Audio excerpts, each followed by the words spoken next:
ஜாதகத்தில் என்ன இருக்கு, எந்த ட்ராக்கில் போனால் நமக்கு நல்லது. பாகிஸ்தானத்தில் சுக்கிரன் இருந்தால் பூமியில உள்ள சகல சௌபாகியங்களும் அனுபவிக்கக்கூடிய யோகமுள்ள ஆள் அப்படின்னு தானே சுவாமி அர்த்தம். அப்படி இருக்கும்போது வித்தியையும் தொழிலும் எல்லாம் உண்டாயித்தானே ஆக வேண்டும். அப்படி அவங்க அந்த ஆர்குமெண்ட்ஸ் அப்படி போய்விட்டது. ஆனால் பூமியிலே உள்ள சௌபாகியங்கள் அனுபவிக்க வேண்டுமானால் வித்தியை இருக்க வேண்டும் அப்படின்னு கிடையாது இல்லையா?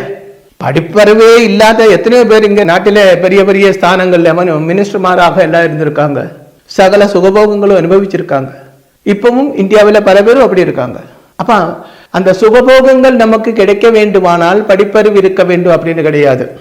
அப்போ சுக்கிரன் சுபஸ்தானத்தில் இருக்கிறதுனால வித்யை உண்டாகும், தொழில் உண்டாகும், பூமியில உள்ள எல்லா சௌபாகியங்களும் தேடி வரும் அப்படி சொல்றதுக்கு அர்த்தம் இல்லை.